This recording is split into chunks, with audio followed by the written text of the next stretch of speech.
Hello, welcome to today's stream. I'm Talion Trevere, and we're here with more I Was a Teenage Exocolonist. I see Ottisbunz is already here and excited.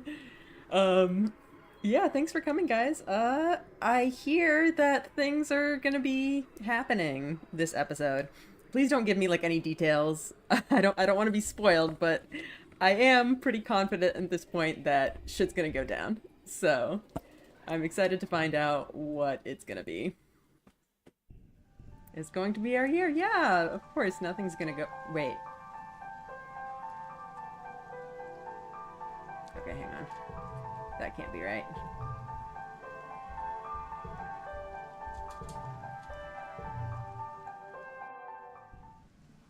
Are we... Okay, well, I guess we have to do this over. That's annoying. I don't even remember what I did. What did I do last time? Does anyone remember what I did? Yeah. Well. I guess we're never gonna get to do this. It's awful that we have to go through this again. I don't think there's really any need to talk to people. Except, wait, it's someone's birthday, right? Is it? Whose birthday is it? Is it? It's the twins' birthday, right? Yeah. Okay, so...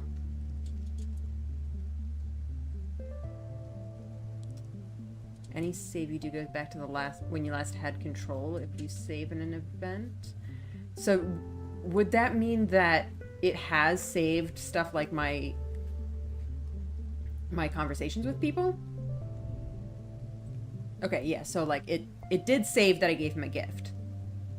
So it looks like we did not miss the event with Dis. It saved right before you confirmed doing xenobotany progressing time. Okay.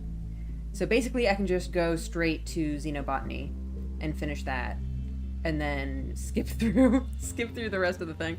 I'm sorry about all of this, but I guess... Yeah, so this is the whatchamacallit. Oh my god, the sponge cake. We'll plant the sponge cake again. We'll just do the same thing that we did before. I think we did, I'm sure this is safe. Yeah. Whoops.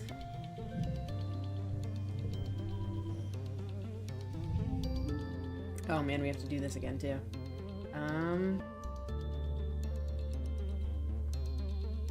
Well, this could be interesting for some extra fives, but...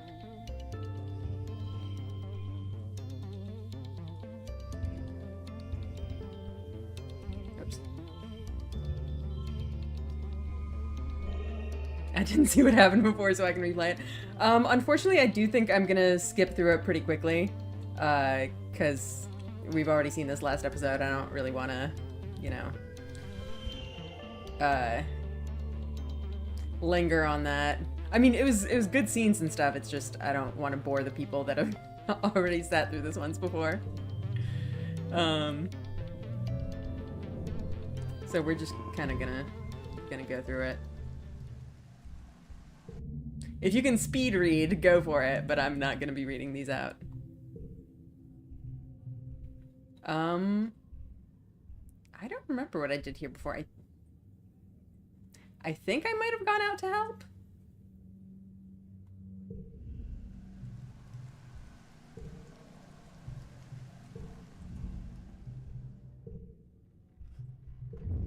Yeah. Well, here we go again.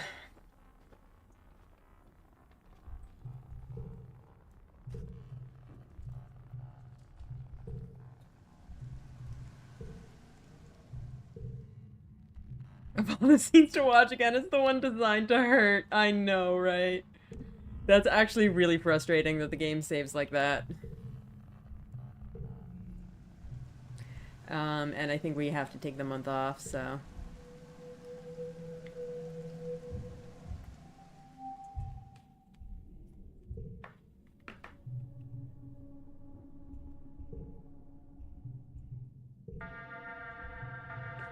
Okay, so I think this is the actual start of glow season, and I think this is where we actually ended last episode, so Let's pick up from here.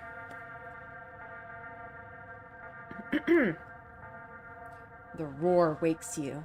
It would wake the dead. It shakes the walls, rumbles through the ship's hull, and makes your heart skip a beat. You're paralyzed by a sudden clench of fear in your gut. Through the porthole window, you hear metal screeching and people shouting. Then another roar, guttural and rumbling, like the sound of a mountain collapsing. Something enormous is out there. Oh, did we miss a little bit? No, this was all. We ended right before this. Oh, okay. Well, if there was some piece of dialogue that I skipped, then it's been skipped. I don't know if is there like a history that, whoops, not that, that lets me see prior? I don't think so. All right. Well, I don't think we missed a ton. Yeah, it was basically just you were sleepy and sad. Yeah. Hopefully it wasn't too important. I guess we're gonna just go for it. We're going for it, as always. You don't know what gives you the courage, but you run out to the fields to face the horrible creature face to... Uh-oh. Uh-oh. What the fuck is that? It has no face. In place of a face, or even a head, its body just unzips, revealing a mass of writhing pink tentacles and blinking eyes, pocked with jagged, asymmetrical teeth. It stands on 4 enormously powerful legs, each as wide across as tree trunks.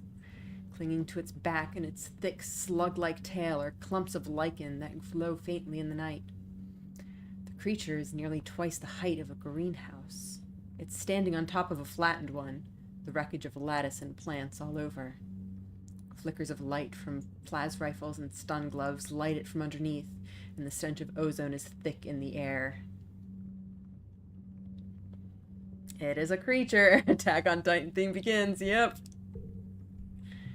You see Nemi and her brother Calm darting in and around its legs with their twin shocks of red hair. The faceless creature lurches into another greenhouse, oblivious to the soldiers trying to herd it away. So last time it seemed like they were deliberately like going after the fields, so I wonder if this one is too. Oh, Kitty. Hi, Kitty. You want to join too? You want to face these horrors together? So cute. The monster left a trail of destruction from where it smashed right through the walls. Smaller creatures are pouring in through the gap and headed straight to command. You watch helplessly as the hordes of animals storm command, sneaking through torn away panels and smashing through windows. It's too far away to hear the screams, but Governor Utica is inside. You have to do something. Hoo hoo hoo hoo hoo. If only our special eyes were available to raise the alarm. I know, right? Oh no. But we had depression. Uh-oh. This worked out very badly for us. Fight the creature. Oh, that sounds like just such a remarkably terrible idea.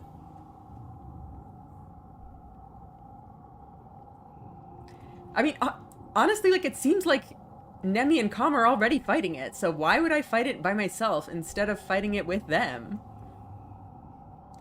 I was going to joke about what is this with a monster that required 1 more food to stop. But apparently that is literally true. It's true! If we had 1 more food! Although, were we at max stress regardless? I don't think we were. Yeah, I think we did make sure to... We made sure to leave enough stress for lookout duty, but the 1 food screwed us over. That plant. Look, I don't blame the plant for wanting to live. But it did screw us over. It's all because we spared the plant. It is. And now, look, I was afraid that the plant was gonna, like, explode at us. But honestly, so far this game has been pretty lenient about that kind of stuff. That plant is getting so dead in future runs. I'm sorry, plant. I don't think you're gonna survive next time. Not the plant. Oh no. We were so close. If not for that one plant. Alright. Back to the present moment. Okay, so I feel like if we don't save her, she's just dead.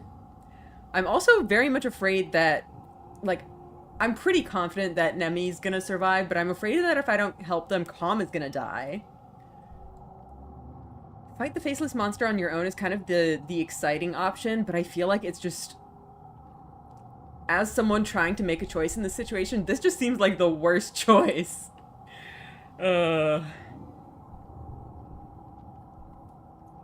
It's true, we have seen Tammy die, so it's not impossible.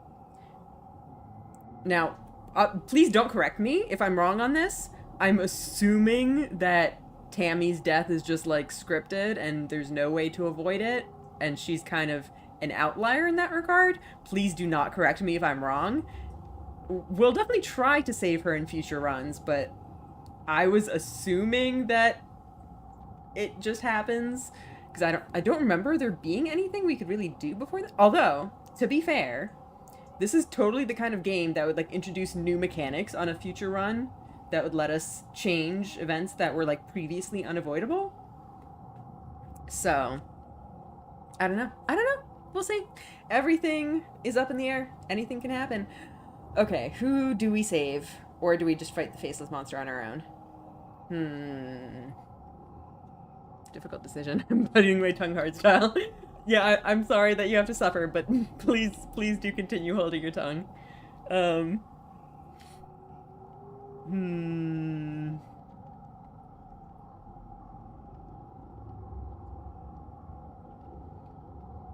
this is so hard.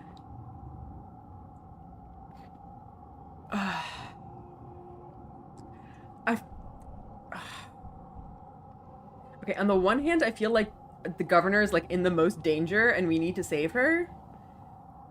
On the other hand, that would mean we face the random little guys and not the big scary monster, and I kind of want to fight the big scary monster. I need to see you find these things out on your own outweighs my need to yap. Thank you. That is very much appreciated. Oh, I want to fight the big scary monster so bad, but also I feel like she's gonna die. Though, like, okay, not to be callous, but I've kind of been expecting her to die for a long while, because she is a frail old lady at this point. I'm sorry. Oh, decisions. Oh, I think I'm leaning towards this one.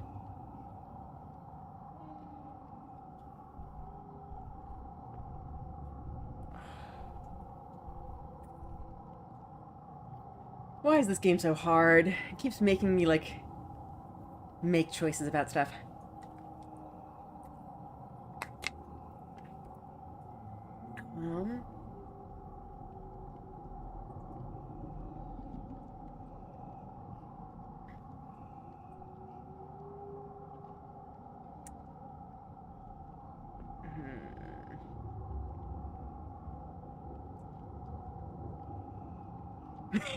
Stop printing paper! She dies!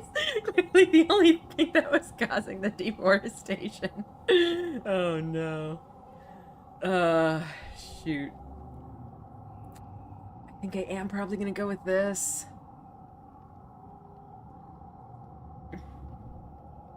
Alright, well, we can't sit here forever. We gotta make a decision. I think I'm gonna go with this one. Even though I really, really want to see the others. Breaking news, choice game making you make choices. I know, how dare it? How terrible. Alright, let's do it. I'm doing it, guys. I'm doing it. You run towards geoponics, picking up a handful of rocks as you cross through the barren fields. When Com sees you, he gestures for you to flee. Get out of here, Solana, he says. You're gonna get yourself killed.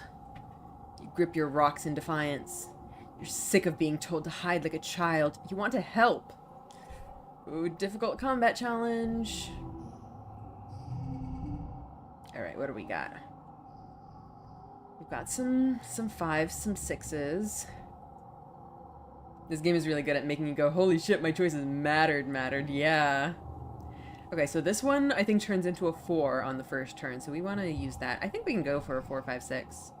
Although, this one has the gem effect, and we do have some 6s here, or some gems here.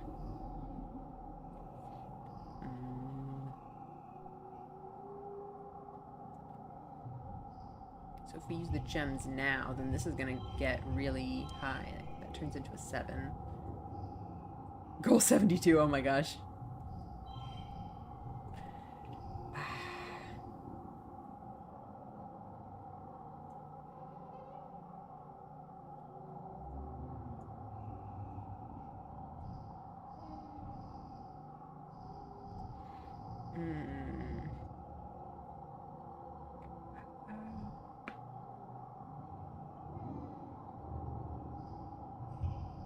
So how much does this get me?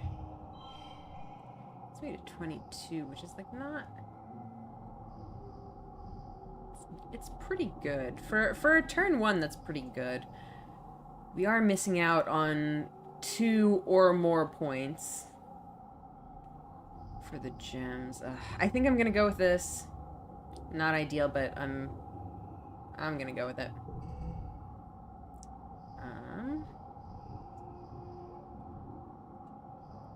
Ooh, +2 to cards with gems. That's very nice. Ooh. So what if we do gems? So we could get a 4, 5, 6 here. And this would get us a 5 there. That's pretty good. I think I'll go with that. Okay, 23. That's very much doable. +2 for gems on other cards, but we don't have any more gems. Yeah, I think this is very doable. So...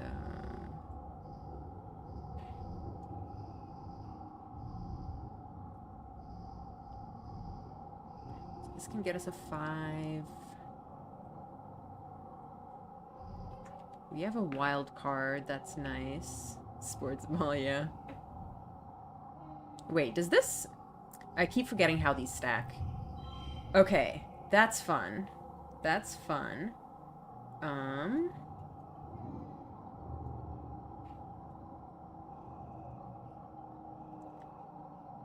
I say that as a player, I feel much more comfortable with linear stories, but if you're gonna make a choice-driven story, I really admire when the paths branch. Yeah. I like when stories have branching paths, but I prefer when there's, like, it's limited enough that I feel like I can do all of them. In this game, I think it's a little bit overwhelming just because I know I'm, like, not gonna have the time to go through this game a bazillion times and get all of the options, you know? Like, I prefer that kind of approach for shorter, more contained games. Like, I do admire what this game is doing with all of the branching and all of the different options, but it's just really frustrating for me to sit here and know that, like, there's so much cool stuff in this game that I'm not gonna see.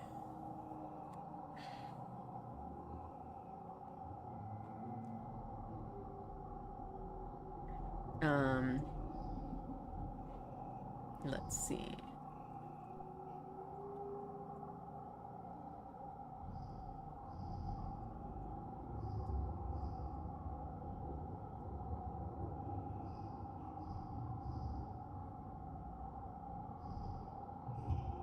I can get these. Well, that does get us a win already. I don't know how much higher we can really go. We can potentially do something with this.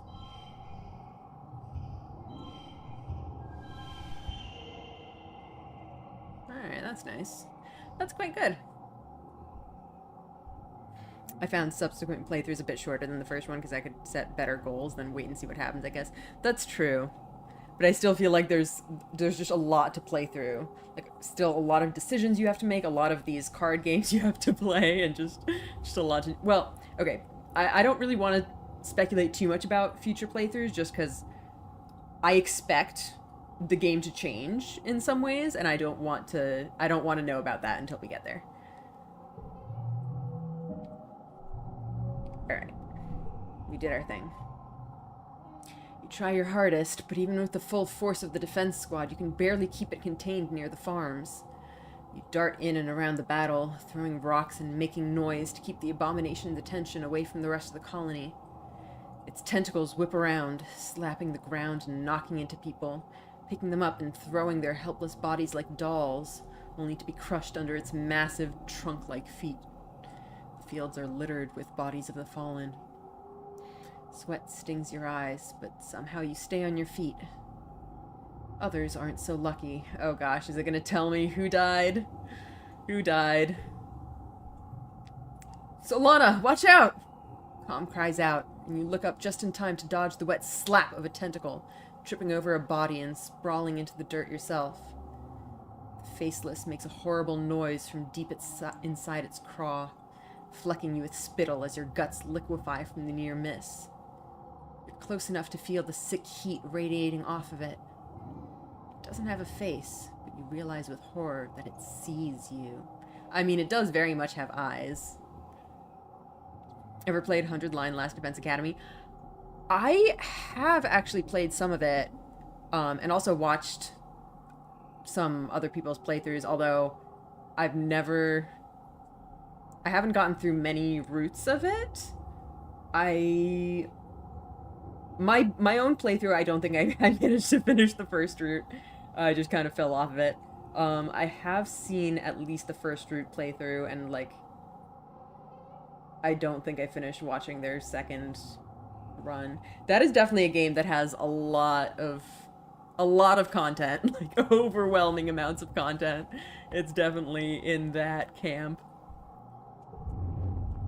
The beam of a plas rifle arcs over your head, and the Faceless roars again and turns its terrible attention to Calm. Is he gonna die anyway? I was hoping I could prevent his death, but I think I may have inadvertently caused it. If Calm dies, I'm so sorry. You scream and uselessly cover your head as it lumbers over you. As you scramble to your feet, you see Calm go flying through the air. He lands a few meters away with a sickeningly wet crunch. I love how 100 Line plays its root real close to his chest. Yeah, it's definitely the kind of game where things are different on the second playthrough. So that's like, I don't expect this game to do something like that, but in that vein of like, you get to the end of the game and then things change. Nemi cries in horror as she runs to Calm's side, but it's too late. His body is bent at an unnatural angle, his eyes open and his face frozen in stupefied terror. He looks unreal, like a wax mannequin. He's just gone, like that. Nemi lets out a primal scream of pain, and you can see the thought ignite in her mind, contorting her face with ugly fury as she stands up to launch herself at the Faceless again. I hope she doesn't die too! That would be crazy! You grab her arm, and she yells at you in wordless rage before collapsing to her knees, throwing her body over Calm's and sobbing like the scared teenager she is. You can only stand and watch. Oh, this is awful. You hear a colossal cracking noise and look up to see the Faceless stumble towards the stratospheric. With a roar that shakes your very molecules, it loses its balance for the last time and falls onto the ship. Metal screams as the ship buckles and gives way. Whole pieces of the quarter's wing shear off as your home opens like a tin can, spilling its contents into the square. The strato lurches, then collapses under the creature's weight. The abomination is slain, but as wails of grief join the whimpers of the dying, you have to wonder, cost. The council calls an all-colony meeting in the aftermath of the attack.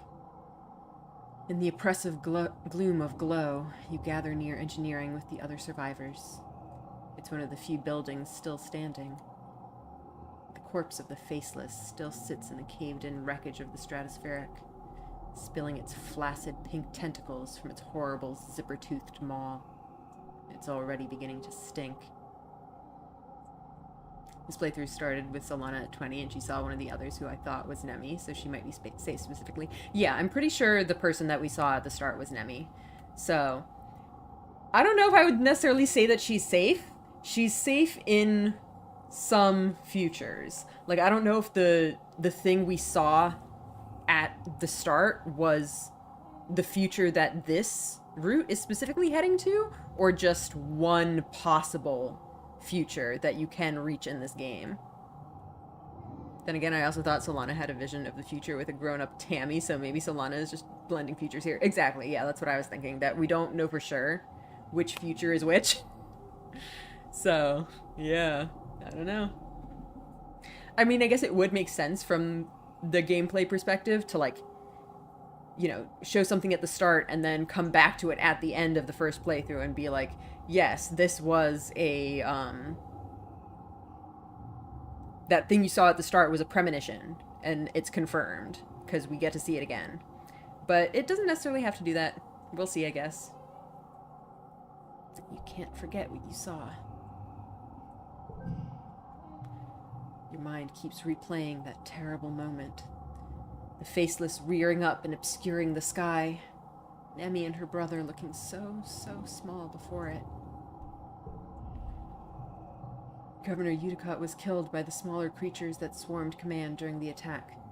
In her absence, Seek addresses the colony. Yeah, I figured she would die. Then again, who knows? Maybe she still would have died anyway. Okay, I think against the smaller creatures, Solana probably had more of a chance of fighting them off. But, yeah, I kind of figured. The council acknowledges the bravery of the defense squad, citing their heroism in finally taking down the Faceless. Geoponics is gone. The greenhouse is destroyed and fields trampled. After a year of suffering, starving, and only barely scraping by, you're not just back to where you started, it's even worse. Everything your mom sacrificed herself for, gone in one night. The entire front half of the stratospheric has been destroyed. The living quarters, the canteen, the garrison, the lounge, even the creche. It's all gone. It's only by some stroke of luck that people hiding in the creche weren't all killed. Seek solemnly reads the names of those who lost their lives. Too many, including Governor Udicott.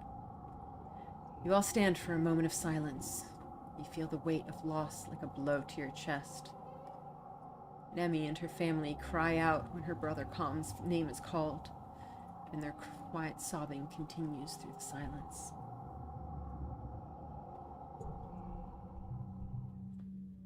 With the living quarters destroyed, everyone moves into the engineering wing for shelter. You're crowded into the classroom with other families. The adults try to make it seem like a sleepover, but you're all still so shaken. Nemi cries about her brother and screams at anyone who tries to comfort her. Eventually, you just ignore her grief, as painful as it is to hear her sobbing at night. I'm suspicious of that luck. Yeah.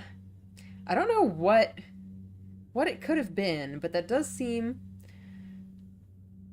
like a strange coincidence. I do wonder the details of what happened there. You feel like you've been awake for days, and you'll never fully sleep again. You try, but you keep jerking awake, crying out in fear. Eventually, you fall asleep sitting up, held in your father's arms. Your sleep is fitful, but mercifully dreamless. In morning, yeah. We're still starving.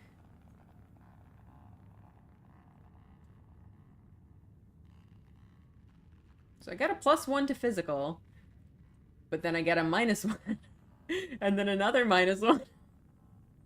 To me, it feels like someone who knows the creation is for children and trying not to do too many war crimes when eliminating the colony. Potentially, yeah. Because again, they did go straight for um, not only the greenhouses, but also command. They knew exactly where they were targeting.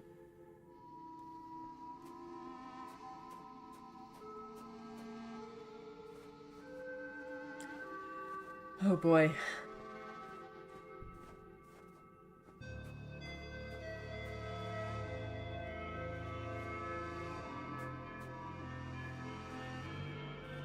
Can we not leave? Interesting. Really funny how happy Solana is in the picture on the top left because you're low stress. Yeah. It's pretty rough.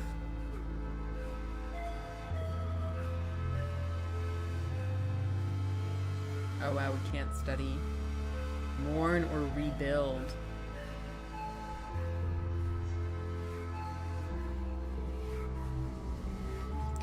Tangent frowns. I just don't understand, she says. Why now? Why does it keep getting worse? I don't think we've ever seen that face on her. Mars crosses her arms and sulks. What is the point of having all these kudos if I can't actually use them to, like, buy stuff we need? Like, hello? It's not like I can mail order more supplies through the wormhole. Well, it's sweet that she's thinking of the colony. It's been hard to talk to your dad about everything. Losing your mom, then losing the colony right after. It's too much to take. Neither of you know what to say.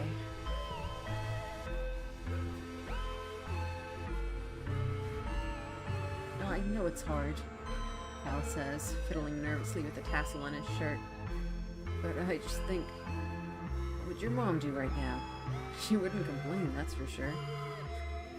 Yeah, she probably wouldn't. Dis is examining a bit of rubble, turning it over in his hands. I wonder if we're ever gonna find, like, alien tech, he says. Wouldn't that be cool? Sure would be, buddy.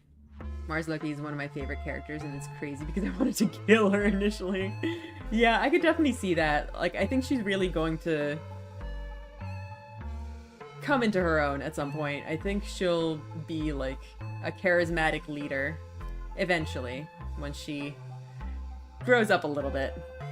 We have history with Mars. Yeah, a little bit, huh?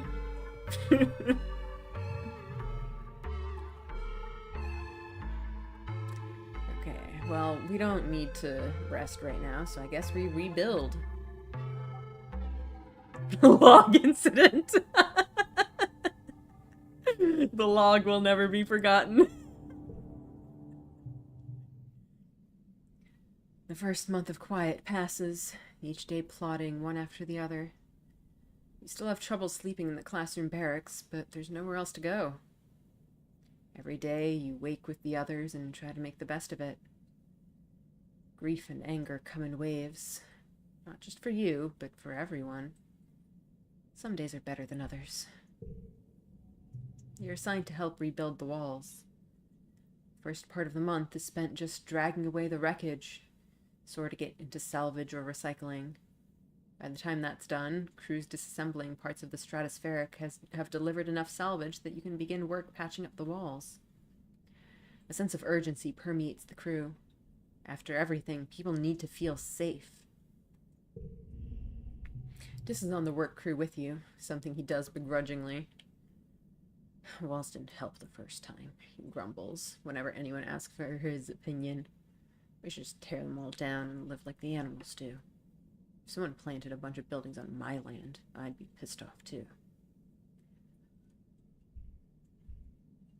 I mean, I feel like Dis has a little bit of a point, but that's not going to stop me from helping out. Attack on Titan intensifies, yeah. I'm really getting lots of loyalty. Rebellion only at 10. I remember it used to be like around the middle. By the end of the month, you've made noticeable progress. There are other priorities and not a lot of construction material, But when last year's mushwood harvest is done drying out, he'll be able to do more.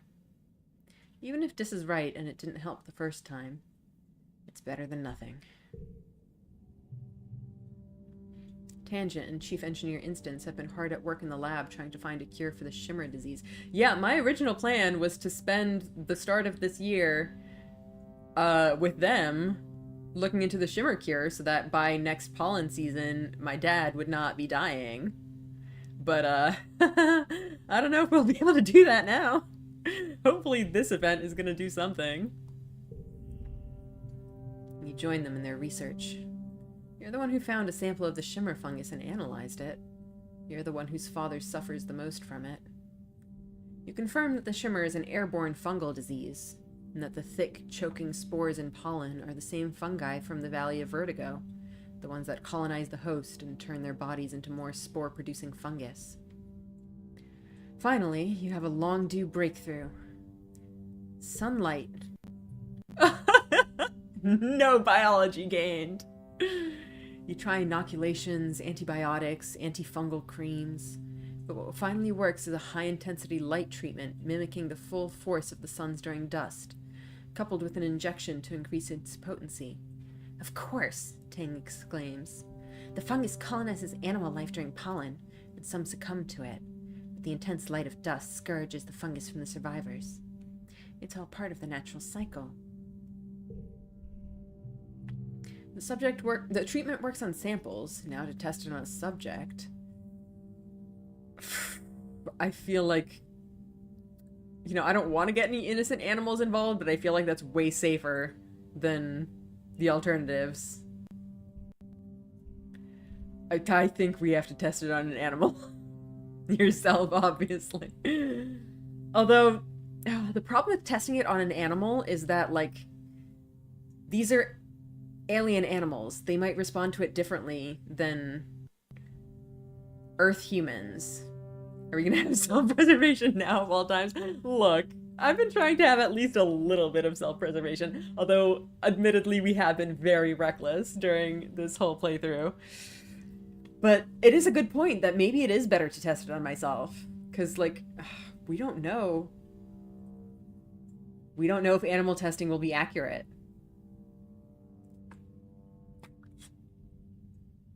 The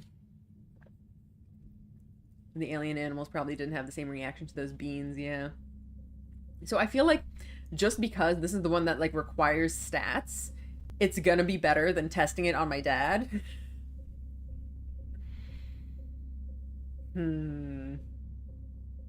Like, it would be great if it just worked and we could have our dad cured in no time, but that scares me.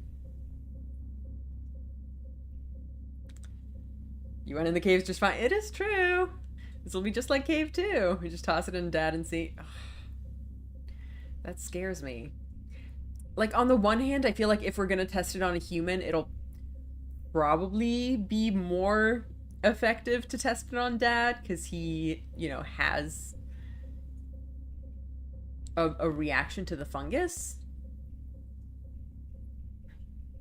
But on the other hand, I don't want to put my dad in danger like this. Arguably, I should not be putting myself in danger like this either, but... Oh, why are all the decisions in this game so hard? Why does this game keep doing this to me?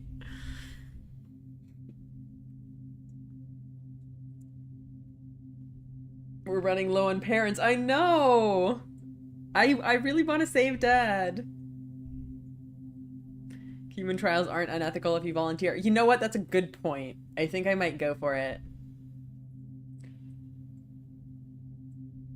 Your job is to confirm it works at all, not that it works on the worst possible victims. Oh, that's fair, I guess. Okay, I'm gonna try it on myself. Might be a bad idea, but...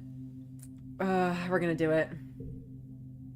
You open a triple-locked research room and pass through an airlock. You don't have your envirosuit on, but that's the point. You need a strong dose of this fungus in your lungs. The small room is filled with the shimmer fungus. Ooh, we get friendship with Tangent for doing this. It's growing on everything. The floor and walls, and on lumpy shapes that were some kind of biological matter once. Now it's all just fungus, violet and shiny. You breathe deep, marveling in the feeling of soupy, dangerous air infiltrating your body. Tang watches safely from beyond the thick plexiglass. You can't tell if she's jealous or impressed. Damn it, you got the cure. I will not lie, I've been silently hoping that you wouldn't get it in time because I also got it playthrough 1, so I wanted to see what happens if you don't. Well, you know what? We're gonna have plenty of opportunities to fuck it up. Probably. Next, you slide into the light therapy machine to bask in the nice warm light for a while. You even have a nap. Oh, look at that, -5 stress. Dr. Instance takes your vitals and runs samples of your fluids through various machines. She's excruciatingly thorough, but after a few days she concludes that the treatment is a success. You still carry a high fungal load, but its effects have been nullified by the light therapy. Hell yeah. The shimmer cure! We did it! Remarkable, Instance says, going over your findings. Now that we have a frontline therapy, we can begin treating the population to prevent the fungus from taking hold. She looks over at Tang. Solana's discovery will be of great help with our other research. You expect tangent might be cross that you got the credit, but she nods, looking pleased. Let's all have a parent, okay? I know. You're just thankful that no one else was killed. Not your father or anyone else. The colony is safe from the shimmer. You know what? This is a little bit... It feels good, actually getting a success after all of that.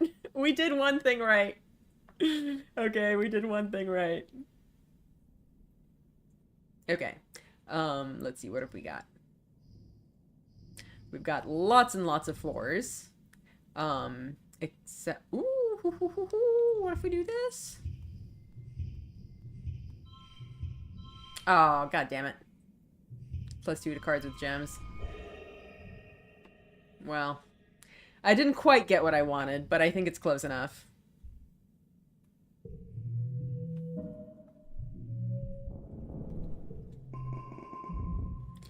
The sun's finally dawn again on your birthday. You wake early and climb to the top of engineering to watch the first sun's watery rays break the horizon as the wormhole recedes across the sky. Dawn should represent hope after a long period of darkness, but this light only reveals the full extent of the damage to the colony. You've been having trouble sleeping, like most people. It's hard to find rest, crammed into the classroom with all the other kids and their families. And every time you close your eyes, you see... You shake your head to clear the memories.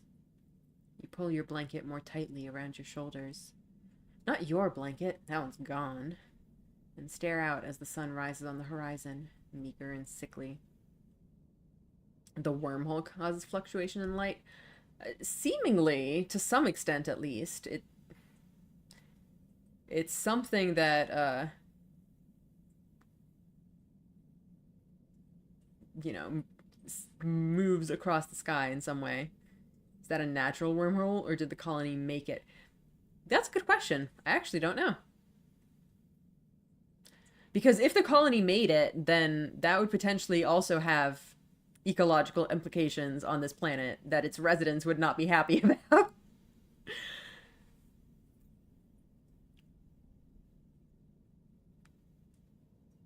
I don't know.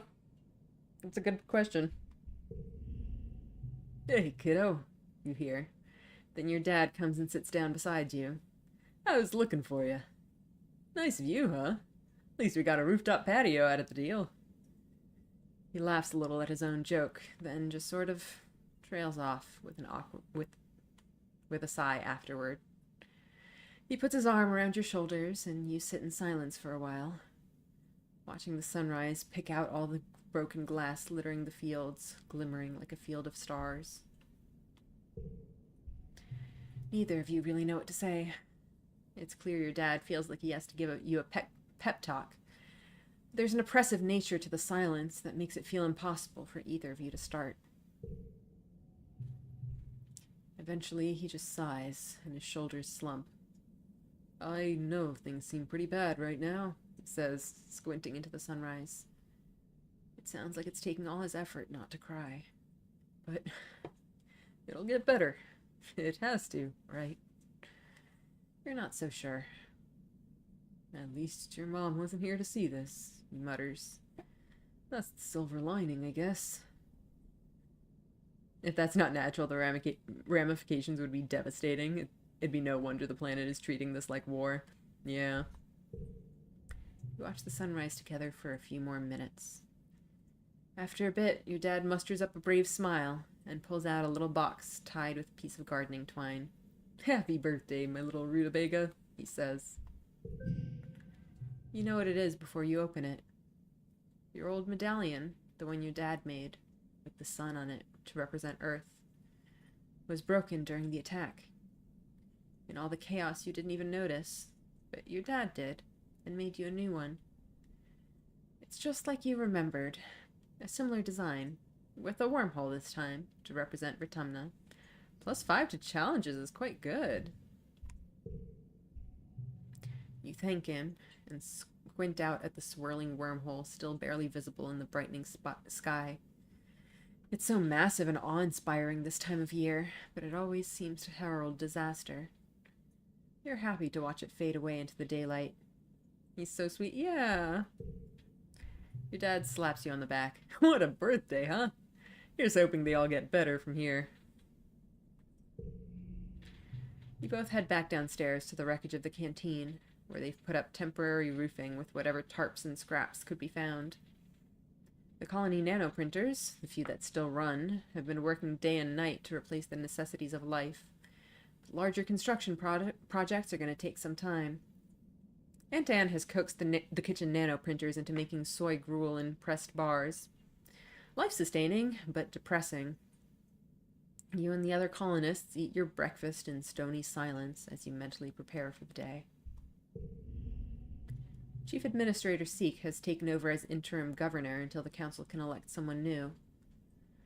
Last week, they held a mass funeral for everyone who died. There's talk of turning the Stratospheric's destroyed front half into a memorial shrine after everything useful has been salvaged. There's still so much to do.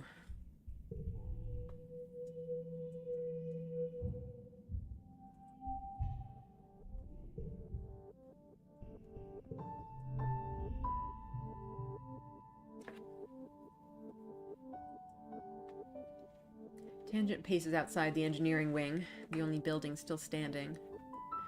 With everyone living in there, there's barely enough room to think. Yeah, she would be annoyed about that. This wretched planet, Mars grumbles, gazing at the wreckage of the Stratospheric. That was my ship! Oh, Mars. Oh, Mars. You're so silly.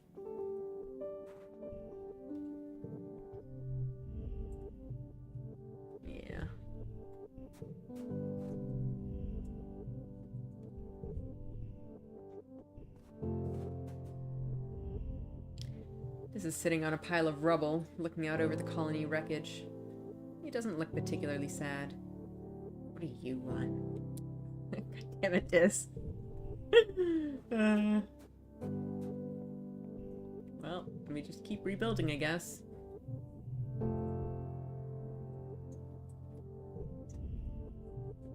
Okay, I want to keep my stats up, just so I can see where we're at.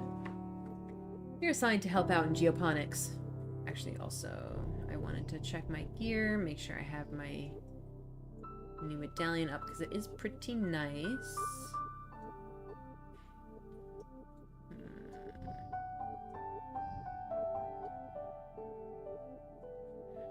I think maybe I'll replace this.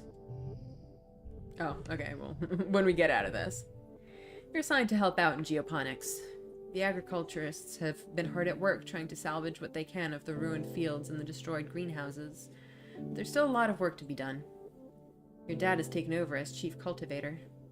Succeeding your mom was already difficult for him, and now there's this. He's never been the kind of guy to hide from hard work, but he's been pretty distant lately. At least there's Riki Tiki, yeah. We have our little friend. Cal's working in geoponics too, of course. He smiles when he sees you. Hey, Solana. There's lots of stuff to do. What do you want to work on? Um, honestly, all of these are good. I think let's... I don't know. We need all of these, really.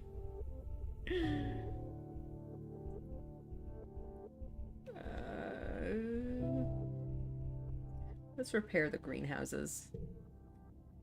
The geodesic domes, miraculous prefab modular structures your parents brought from Earth, are in shambles. Much of the glass and metal is beyond repair, destined for the recycler. You and Cal help clear away the debris, and when that's done, you help drape tarps over what's still standing so that the drifting spark snow doesn't pile up inside and affect the soil acidity. Did it freeze or is it an issue on my end? I'm not seeing any issues. I wasn't... Yeah. I think if there's an issue, it's probably on your end. I think everything's okay over here.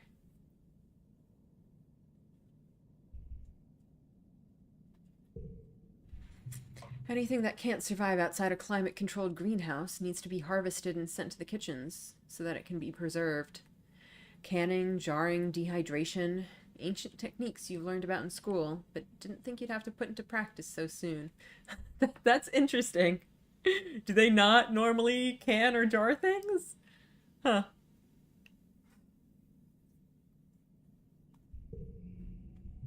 Everyone is worried that this will be the final nail in the coffin for your food supply after the famine last year. You try not to think about it too hard, instead focusing on just doing what you can to help rebuild. Alright, what have we got? Oh, keep between rounds. This is really fun.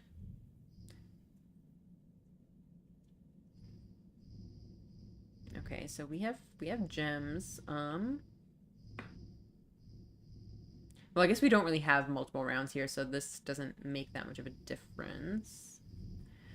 So I think we want to use these 5. The question is in what order? Because this is going to be a 4. So we have lots of 4s then, right? Oh, wait. Wait, why is this getting a +1? Oh, +1 to all physical cards. Gotcha. Okay. Well, even better then.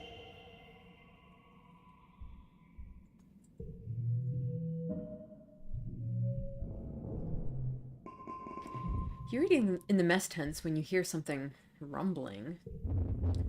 Your bowl and cutlery start rattling. People look around in alarm. Could it be another attack? So soon? You begin to hear shouting from outside. Someone runs into the tent. There's something falling from the sky, they shout. It's on fire! What? You join the crowd. Oh, I wonder if this is like another ship coming. You join the crowd of people leaving your temporary structures to gather in the colony square. People are squinting up into the milky, quiet sunlight, pointing and gesturing wildly. It's impossible to miss the thing hurtling towards you from space, like a great big ball of fire coming straight for you. Is this it? Is this the end? After all you've been through, a meteor is going to land in the middle of your already ruined colony and kill you all? Oh. It is another ship. Friends, potentially? Mars grabs your shoulder. It's another ship, she exclaims. Look, look, it's another spaceship from Earth. Excitement ripples through the crowd. Could it be? Were we expecting others? You stare up, unbelieving, at the rapidly approaching ship. The flames of its entry into the atmosphere dissipate, but a thick column of greasy black smoke trails behind it. Soon you can hear the whistle of it ripping through the atmosphere at terminal velocity. That is not a controlled descent. It's an enormous ship coming at you way too fast. The ship's reverse thrusters fire, trying to slow it down so it doesn't smash into a billion pieces when it hits the planet. I wonder if this is the same thing that happened to us, because we also, like, had an accident. It's us time shifted. That's interesting.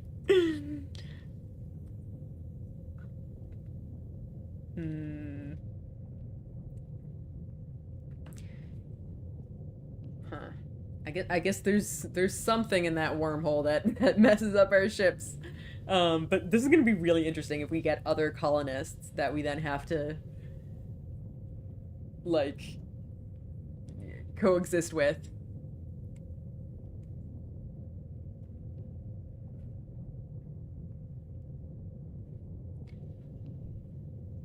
Everyone scatters to take cover. You crouch behind some rocks, throw your arms over your head, and squeeze your eyes shut. You hear the massive spaceship touch down in geoponics, plowing through the fields and grinding over what was left of the greenhouses. Excuse me, we were working hard on those! You're thrown to the ground from the force of the impact as shrapnel and small rocks zing past your head. It grinds along like some roaring monster, cutting a great scar through the colony and kicking up an enormous cloud of dust. Exactly what we needed right now. I mean, on the one hand, it's whatchamacallit.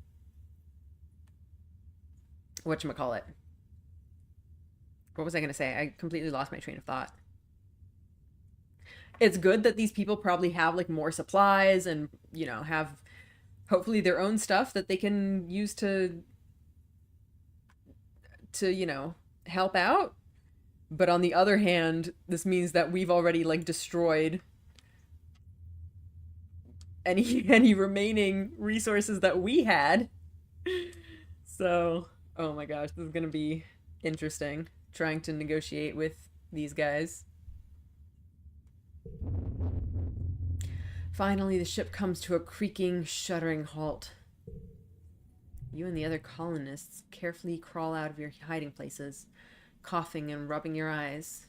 The new ship is half buried and obscured by dust, but you can tell it's from Earth. You squint to make out stenciled letters. Heliopause. A hatch opens in its side, and silhouettes begin to emerge.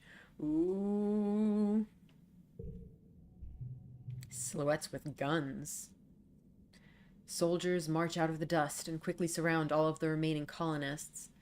More soldiers form two parallel lines from the ship to the square, their guns in parade rest, and a lone figure strides down the center towards you. It's interesting to me that they, you know, their landing was clearly so unplanned, and yet they landed straight in the colony. Yeah, exactly. They could not have been prepared for this. Like, were they planning to land in our colony? Did they know about us? Because, like, otherwise, you know, either it's a crazy coincidence or, like, I don't think they could have steered their ship into us in the state that it was in.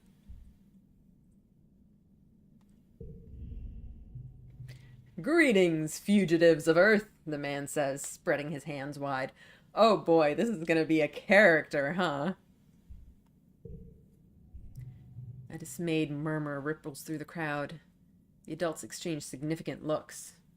Chief Engineer Instance tries to slip out of the crowd, but she's stopped by the line of soldiers. The man smiles. He has a broad, easygoing smile that doesn't match the threatening aura of the soldiers, nor the smoking ruin of the ship behind him. I am Commander Lum, he says, proudly. As captain of the Heliopause, I have come to render aid and bring you to justice. Excuse me? I am already very bothered.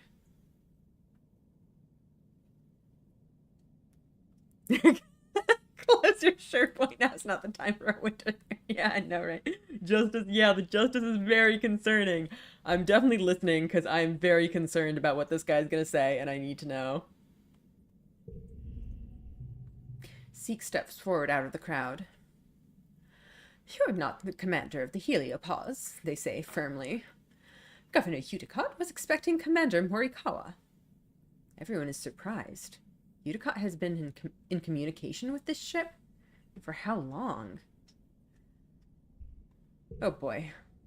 I am captain of the Heliopause, Lum repeats stubbornly, and then adds, according to the chain of command. We, sustained significant loss of personnel when we went through the wormhole. You can't help but notice how many of the soldiers exchanged looks this time. You wonder how many people had to die before Lum became commander. That is very concerning. Especially the how many. Because, like, if it was just, you know, the commander died and he was second in command, so he got to take over. Like, that's, you know, that's an unfortunate incident. But if it was many people, that makes it seem like he did it on purpose. And I'm already extremely suspicious of this guy. As the commanding officer, Lum continues, I declare this colony to be under our protection. As such, you are all now subject to the laws of Earth. What does that mean, laws of Earth? We're about to find out, clearly, but, like, the implication that Earth has an overarching set of laws is interesting. Seek bows. Now, they stammer. There's no need for dramatics. We're a diminished colony, as you see. Governor Hudicott died in the most recent attack, and Fluorescent passed away a few months ago. Even Technician Halitosis is gone. You see, we're quite leaderless. Wait, your mom? What would these Earth cops have wanted from your mom?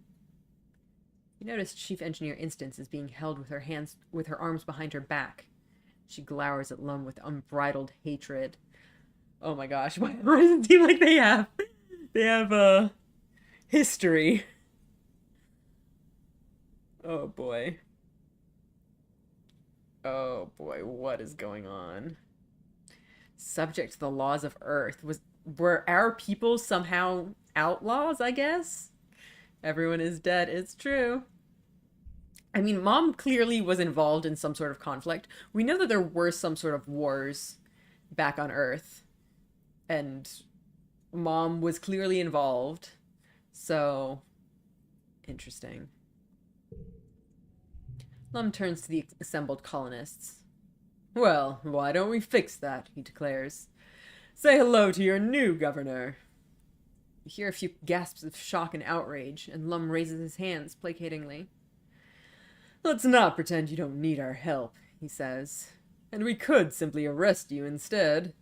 But there is no need to demoralize your little colony further. Judging from the number of guns on display, you don't think you have a choice in this. I've managed to save Utica every time, so this is the first time I've seen the cutscene without her. Yeah, it's interesting. Even if we save Mom in a future run, she's getting arrested by space cops. I would be really curious to see, like, how they interact with her. Like, what did they have to say to / about her? No one knows how to react. A new governor from Earth? Nearly 100 new colonists? Most of them trained soldiers? What does this mean for the colony? The crowd disperses slowly, and the council members follow Lum back into the Heliopause. Presumably to talk about the future of the colony. You hope. You track down your friends. So, what do you think about these new people? Marius asks. I think they're just gonna boss us around. It means nobody knows how to fucking make a greenhouse. I know, right? We need greenhouses and fields and shit. Ugh. Tangent nods. They don't live here. They don't know what it's like. And they're just gonna swoop in and act like they're better than us. She hugs her arms around herself. Did you see what they were doing to Instance? The entire colony, now twice as many of you, sets to work on salvaging the wreckage of the Heliopause, tearing it down and combining it with the Stratospheric's remaining engine section. Spirits are high, though these new colonists from the Heliopause aren't like any people you've ever met before. Their uniforms and weapons, they're more like an invading force than a rescue. You aren't sure what this means for the colony, or for your future. Yeah, Tangent. Imagine someone landing on a planet and deciding they were bringing it civilization. Imagine that. I know, right? Oh, Tangent. Oh, Tangent.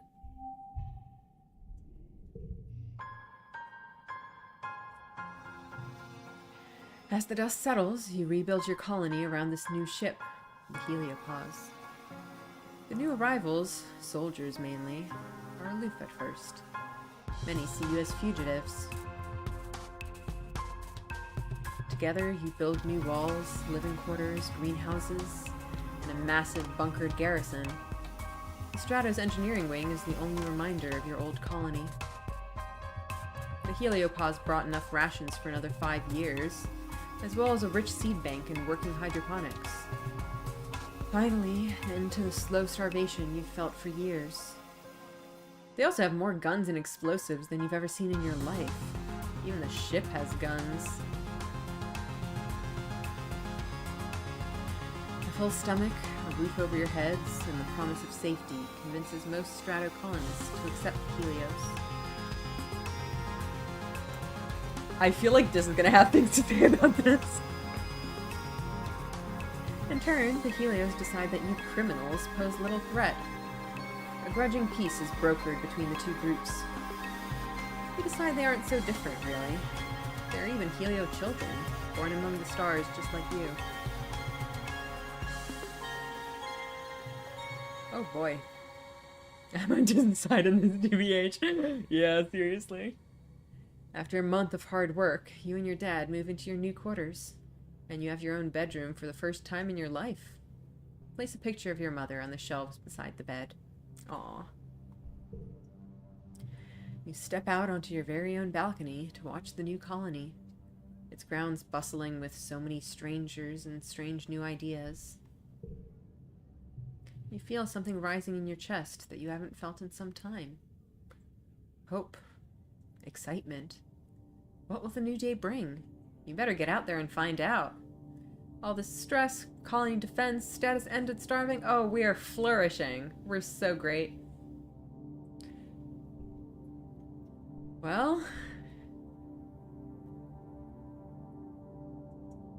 I think we're feeling a little bit cautious after all that.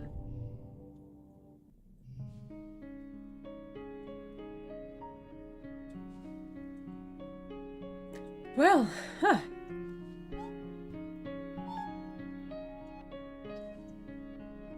Worried we're going to start getting a class where, yeah, exactly. Casual use of Helios and Stratos doesn't bode well for group dynamics. Space cops equals flourishing. Yeah, I guess. You spot Cal sitting in the dirt, picking sullenly at the grass. He's weaving it together into a bracelet. Sometimes it helps if I'm doing something with my hands, he says quietly. If I start to feel scared or upset, I just take a deep breath and try to reconnect with the planet. Yeah, lots of new stuff to see. Yeah, I'm sure.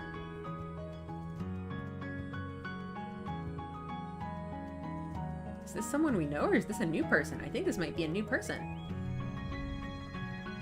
We've seen Nomi around since the Heliopause landed. They're around your age and barely 1.5 meters tall, only coming up to your shoulder. You've never seen anyone dress as strangely as they do. Huh, interesting that this is considered strange. Yeah, gang, it's fine. There's just this one group we've labeled as criminals and children of criminals. That never leads to discrimination. Yeah, it is very concerning. Hi! Their voice is high-pitched and quick. I'm Nomi. It's short for nomination. They also have weird names. Interesting. They do a little twirl and bow. You introduce yourself and... I feel like I want to ask about their outfit. Yeah, exactly. No fishnet. They are also space Puritans. I feel like if they are, they must be a different kind of space Puritans.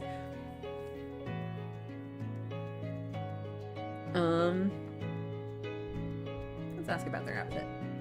Oh, this outfit? I designed it myself. A Nomi original, based on the outfit Lavendula Starlifter wears in the 3rd season of Turbo Girl Hyperjet Transform, when she has to work undercover as lead singer of an idol group.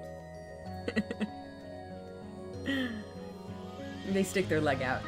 I only changed the bottom part, and of course I have to wear my gaming gauntlets. I call them gaming gauntlets, but they're really Envirosuit gloves that I modded so I could play holo games through them. Do you like games?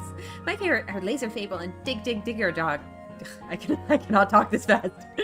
Laser Fable is so much more fun now that we can play outside with room to run around. What kind of holo games do Strato kids like to play? Nomi stops to catch their breath, winded after their extended outburst. Well, I think we have to challenge them to a game now. #gamer, yeah. You're on! Nomi Nomi helps you install it on your Holopalm and explains the rules. Laser Fable is an augmented reality game where you bounce. I think I disconnected briefly. I think we're back. Sorry about that. I think we had a bit of a blip there. We could get... I think we could get 6s in here. Oh, well. Too much. Come on. I can't just get some nice 6s.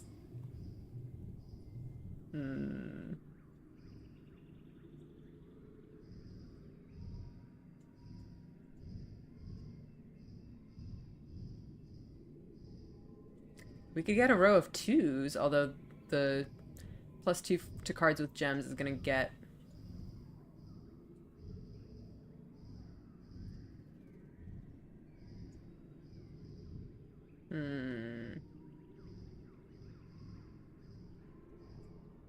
We could definitely get a big gem combo going. So maybe let's just take these. And then leave the gem combo for next time.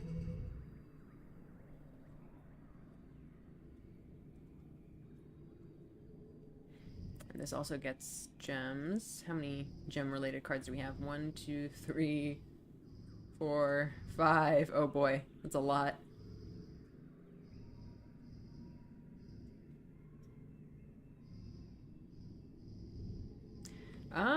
I think we might try to go for a gem combo. So what have we got?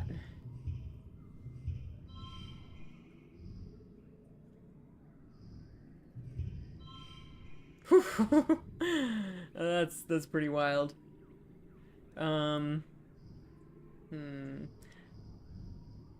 Unfortunately, we can't really rearrange these into any kind of straights or anything.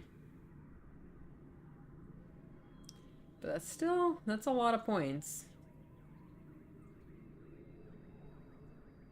Or should we maybe try to... Maybe we should try to save that for later. We also have these. We could do like a 1, 2, 3, 4. Oh, wait. This one's a +2. I almost forgot about that.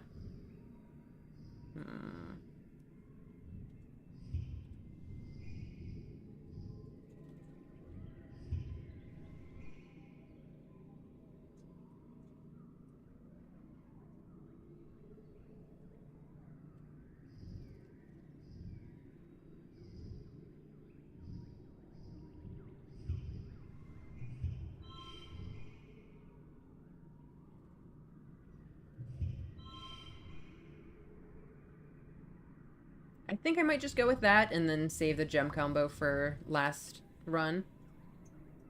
It occurs to me about Dis a Secret. We picked him as our childhood BF to figure out what was up with the rift between him and Tang. We're at 50% friends and we still don't know. It's true, but I think we'll get there eventually. That's a lot of cards. Okay, so let's see. We have 3 gem cards.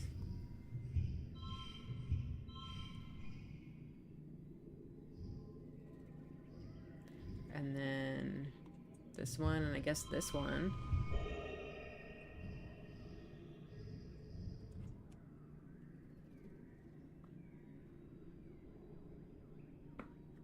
That's pretty good.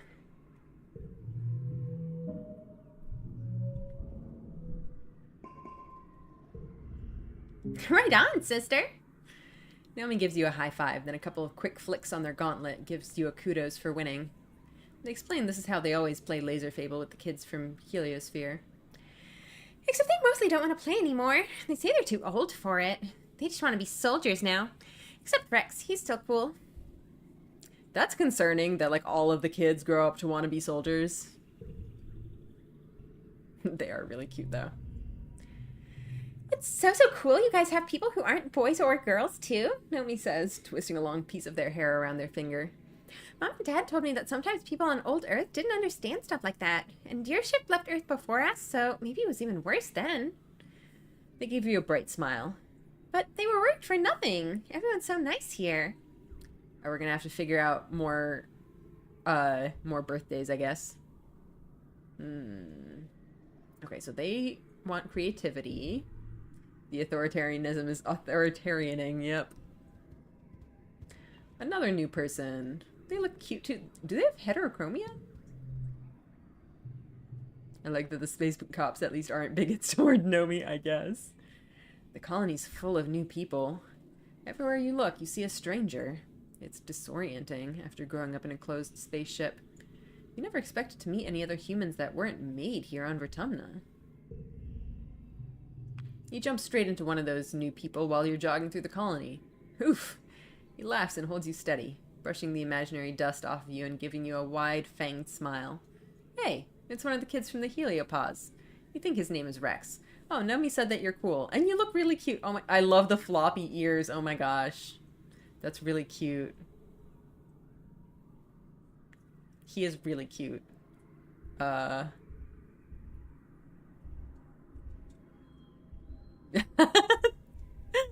feel like these are so awkward. Dog boy. Cute dog boy. With heterochromia and everything. That's an interesting outfit, too. With that little, like... I guess all of the outfits in this game are a little bit strange, but... how do we greet our new friend? No fishnets, but yes, translucent jacket. You'll fit right in. Yeah. I wonder what Mars is going to think of this guy. Wasn't she standing right next to him? This is going to be interesting. I want to see their interactions. All right, how do we greet him? I mean, we did just, like, crash into him, so maybe we can be a little bit awkward. Smooth, Solana. Real smooth. He cocks his head at you, smiling. Hi, he says gently. My name is Rex. You managed to get out a hello. You aren't quite sure why he's having such an effect on your ability to speak or even think, but he doesn't mind. You notice he's wiggling his dog ears. They can really move independently. I think Solana is already taken by him. Yeah, Mars, it's not like food and a perfect boyfriend will just fall right out of the sky. Heliopause crashes. Yep. Rex puts his hand against his cheek, looking cute and lost. Hey, since I'm new here, do you think you could help me find the construction yard? I thought I might apply for a job here. A job there. For you, anything. Let's not get too carried away. I'll take you there. You walk him over to command. Everything's moved around since the Heliopause landed, but the construction yard is still in command where it always was. At the entrance, you meet Mars, filing her nails and looking like she's waiting for somebody. Oh boy. Why, hello, cutie, She says to Rex. Where did you come from? He looks her up and down and grins. I'm just an angel who fell from the sky, darling. Oh god, they're made for each other. You try not to gag as the two of them flirt. You give a loud ahem and point Rex towards the construction yard. He looks back at Mars over his shoulder and winks as he leaves. Oh my god. It's still hysterical to me that your first interaction with Rex can be getting too flustered to speak and immediately flirting. Does a good job of setting the tone of Rex. I see. We had one chance to dibs him before Mars swoops in, looks like. Yeah, oh boy. Well, you know what? I'm happy for them.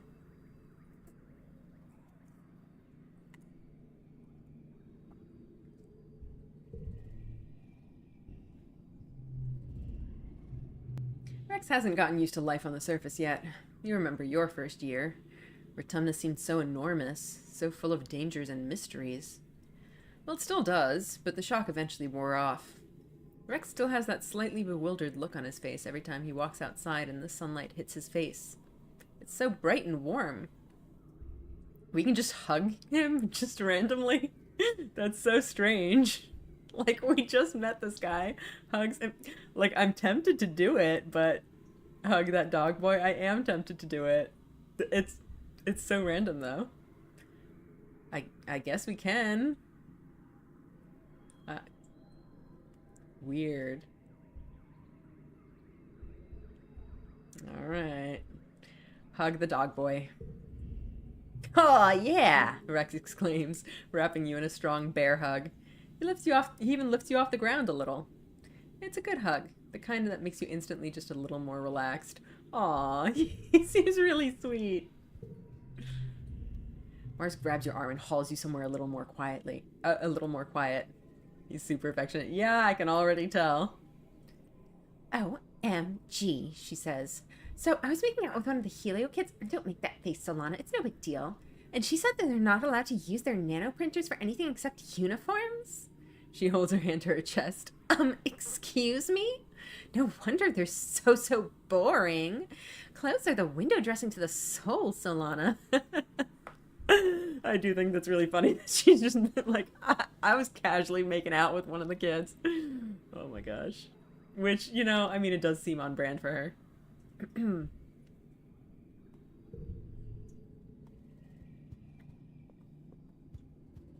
Oh boy, we can go all the way out here. You've got some new fields, Dad.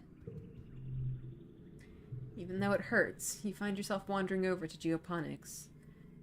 It feels not good to be here, in the place your mom loved and ultimately gave her life to, but not good either. It feels like when you have a bruise and you can't stop yourself from pushing on it because the pain reminds you the injury is real. Like your mom dying is this huge invisible wound, and poking at it forces you to feel something instead of just being numb. This is how we get her on the side of anti-authoritarianism, appeal to her love of fashion. Yep. Your dad is taking time off of work. Your parents worked double and triple shifts during the last growing season, and now that it's over, it just feels so cruel. When people work hard, they should be able to look back on what they did and feel proud. Instead, there's just this huge gap where your mom should be. This is so sad. You find your dad sitting in your mom's personal garden. It's miraculously starting to grow again, despite being trampled flat during the last attack and neglected during the famine before that. Still, various autumnal flowers are starting to sprout, as well as hardier earth ones like dandelions. Your dad looks up and musters a smile. You pass the bench beside him. Let's talk to him. You false start a few times. It's almost impossible to think of something to say when there's this magnitude of grief between you. He gives you time. When it's obvious that you want to talk but don't know what to say, he takes your hand in his two larger ones. Did I ever tell you about how your mom and I started dating? You shake your head. You know they grew up together in the first colony on Earth, but nothing about their relationship. First colony. Interesting. He smiles and looks at the garden as he remembers. I always thought she was too cool for me, he says quietly. Things were, well, people didn't like us much on Earth, so she was always kind of a bruiser. I was ready to pop off, even when she was your age. She and Rhett were the same back then, he reminisces. I always thought they were going to get together. Then your mom got injured when the first colony was attacked. I was working part-time in the clinic, and I guess that's when she realized I liked her. We missed a lot not taking humanities. Yeah, we're gonna have to try that out at some point. We had to apply to get on the stratospheric, he continues. We'd only been seeing each other a few weeks, so I was surprised when she said we should apply as a couple. They wanted all different kinds of family groups. Single people, couples who could have kids, or couldn't, triads and quads. But we all had to be young, and there weren't many teenagers willing to commit to being a, mated pair. It upped our chances of being picked. He laughs and scrubs his face with his hands. She wanted to get off that planet more than anything. I don't think she realized she'd fallen in love with me until we were already in space, he says wryly. Lucky for me, right? Aw. Yeah, this is interesting.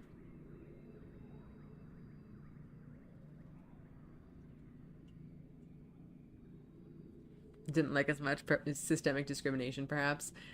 Yeah, it sounds like this group was some sort of They were outcasts for some reason. Clearly the space cops consider us criminals, but it's entirely possible that they intentionally criminalized whatever it is that they were doing differently.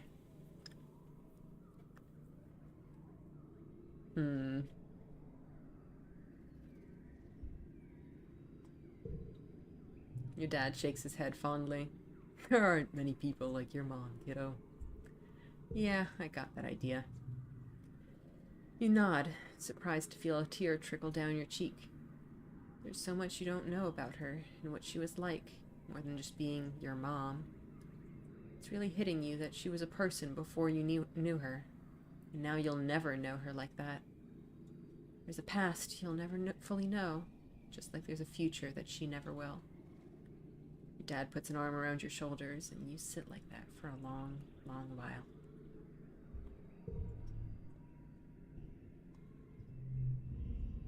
Hello, my little tomato. Your dad's voice rings across the fields, hale and hearty. You don't have it in yourself to be embarrassed. Not during pollen. Not with the memory of him struggling to breathe so fresh in your mind. Are you coming to check on your old man? He teases you.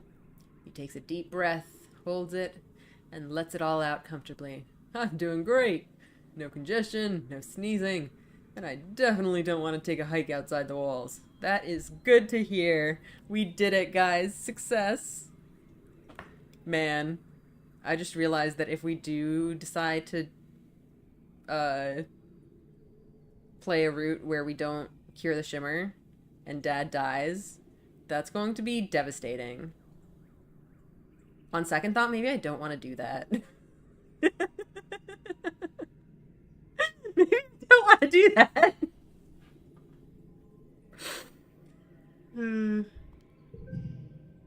Your dad pulls you into a big hug, ruffling your hair.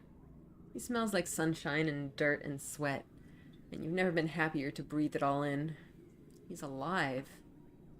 I'm proud of you, he says quietly. You can pull off miracles, kiddo. Aw, so sweet. Your dad is super busy. Now that he's chief cultivator, there's a lot of work to do to recover from the famine. You spot him in a crowd of agriculturists, giving directions and looking uncomfortable. Poor Dad. He never wanted to be in charge of anything. He always had your mom for that.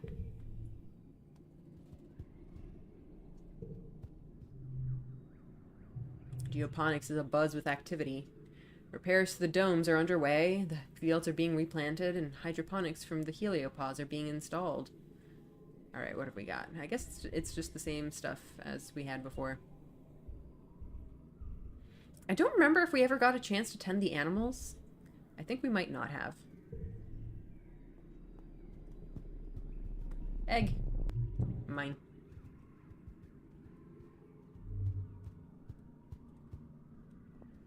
Oh, hello. Hey, friend. How are you doing? Maybe we deserved it, Dis mutters. The new ship didn't save us. It just delayed the inevitable. When their food and weapons run out, we'll be back where we started. Didn't they learn anything? Yeah, he's not happy about this situation, huh? Okay, so that's the way out.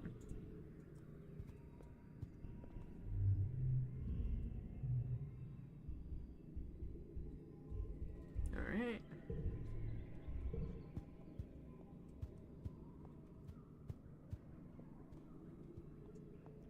How are you doing, Nemi?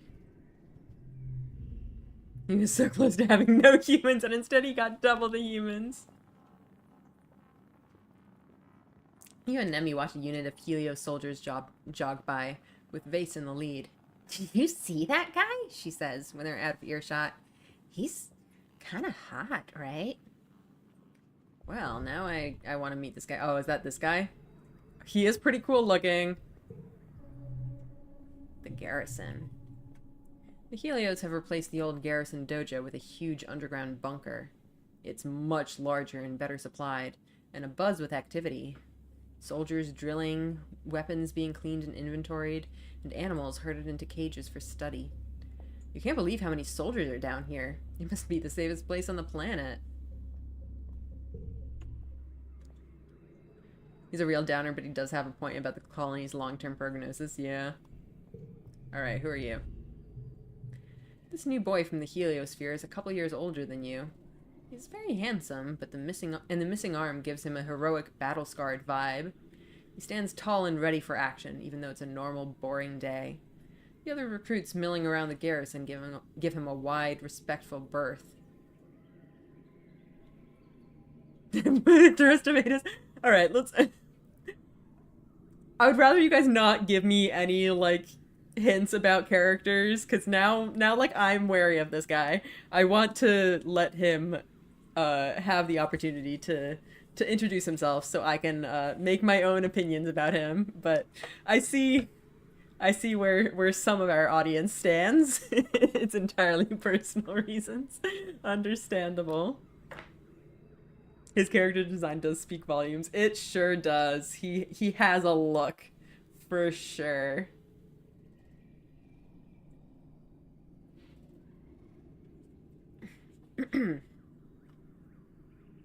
Alright. He sees you staring and gives you a curt nod. My name's Vase. Lieutenant Olivacious, he says, considering you with a glint of challenge in his eye. And you are? Doing a pro-based playthrough next. Oh, this guy... He's a guy, for sure. How do you introduce yourself? I mean... Perhaps he simply likes tomatoes being thrown in his tomato red shirt to keep the color crisp. Have we considered this?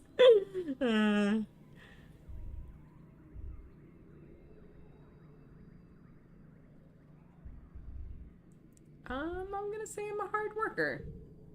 His expression doesn't change. Is that right? He says, with the air of a boy who's hard to impress. Nice to meet you, Solana. I hear it's been a rough couple of years for the colony. Lucky thing our Heliopause came along just in time, he continues. Don't worry, we have some of the best soldiers. The very best. We'll keep the colony safe. I mean, look, I want to tell this guy off, but we were doing just fine is flat out a lie. This is meant to be a foil of sorts for a certain type of player. Alright, well, I guess we'll see. We'll see how this develops. Are you one of those best soldiers? We train as a team, but... Vase says, then clears his throat. Yes, I've won more than my share of zero-G judo matches and virtual riflery tournaments. Even competing against adults, he adds. Being planet-side is totally different. You tell Vase that firing a virtual gun is nothing compared to running for your life through the jungle while a wild unisaur hunts you down. A unisaur? Vance says, leaning forward a little. His eyebrows raise. Did you actually say something to interest him? That sounds like a fun sport. I'd like to try it sometime. I have liked the flirting with Dis last time, and now I'm suddenly struck with a vision of Crack Jim, Dis, and Vase. How would that even work? I am intrigued. Yeah, it's... It would be spicy, for sure.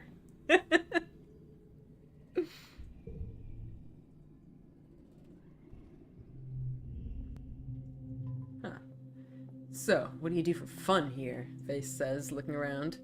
It's a little backwater, isn't it? A poky little colony on the ass end of a wormhole. I don't expect much. Do you play cards? Darts? No? He sighs. The ultimate enemies to lovers, yeah. Well, I guess we can challenge him. What is our combat anyway? What was it, 48?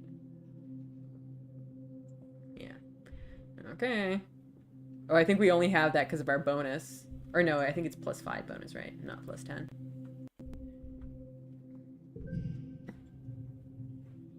Vase suggests a classic Helio test of grit. Punching each other in the stomach until one of you gives up or passes out. It builds character, he says, taping up his knuckles. His biceps glisten menacingly. Did any Helio ever think of putting a piece of metal under their shirt, though? Oh my god! Clang!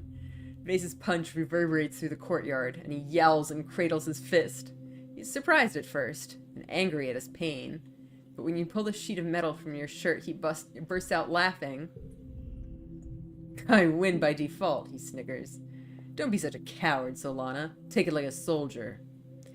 Still, you didn't get punched in the stomach, so that's a win in your books. Well, I guess you liked that, huh?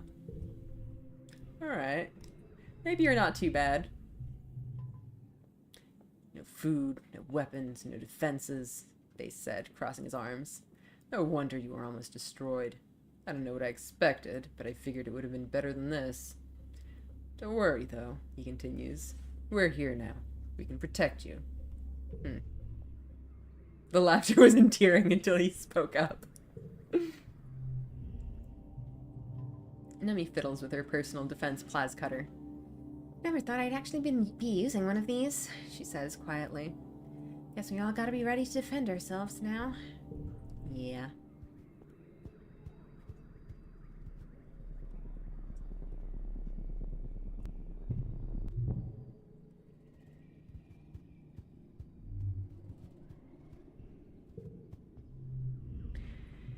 It is good to see the rest of the colony finally appreciate the work we do here, Tang says. Certainly, agriculture and infrastructure were necessary for our initial survival, but the attack last Glow has made it clear that subsistence alone will not save us from the aliens. She clenches her fist. We need to be smarter than them. I guess this is the usual stuff.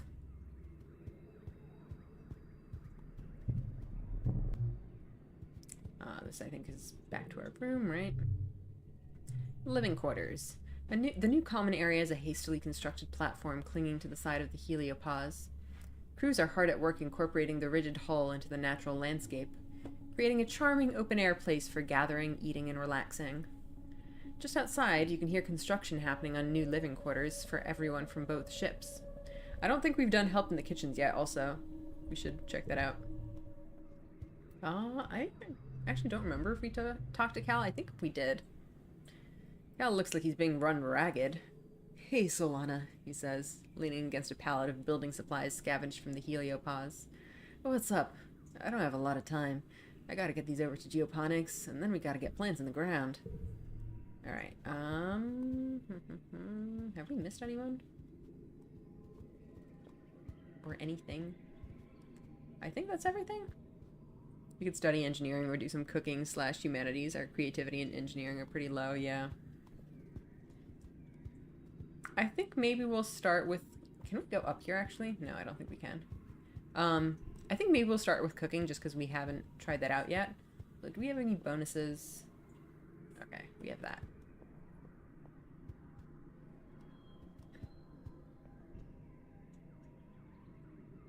You can go up there. That's where command is. Oh, okay. We should do that then. Yeah, that's a good point, because I have not actually checked out command yet. Okay, cool. Good to know. It's gonna take a while to get used to the new layout.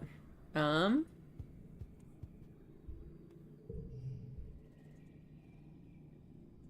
still missing some folks. I think these are just other people from the Helio that we haven't met yet.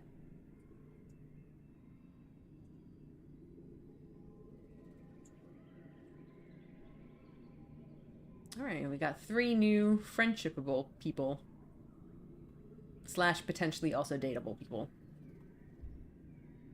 Augment dog ears is kind of funny. Oh, whoops. That's not what I meant to do. I meant to go check out the other ones.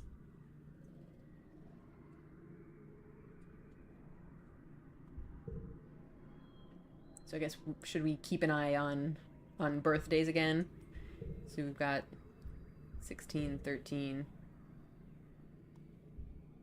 18. So he's significantly older than us. Oh, Facius is kind of funny. Alright, let's see. Uh, gosh, everything's different now.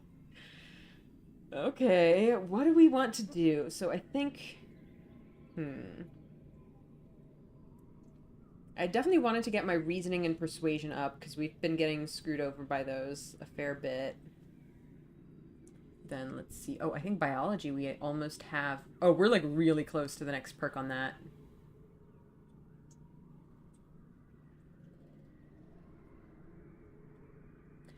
But honestly, I don't know if that's like urgent. I feel like we'll get it eventually. Reasoning is at 14. Yeah, we really could use some more social skills for sure. Hmm. I don't know. I kind of want to work on everything. Welcome to Act 2 of the game. Yeah. That certainly changed everything, huh? Um, hmm. Hmm. Let's see. Where should we start? I think maybe let's start with cooking.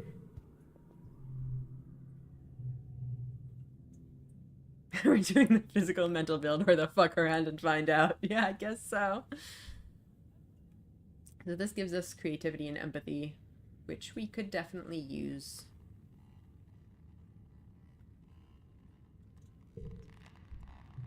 Back in space, cooking involved programming ration machines and putting dishes in the lasermatic dishwasher, because water was too precious to clean dishes with. But now you're growing more real food and trying to figure out how to cook with it. The cafeteria kitchens are bright and full of good smells. There's always something baking or boiling or frying. You take a deep breath in and just hold all of the deliciousness in your lungs. Those tentacles.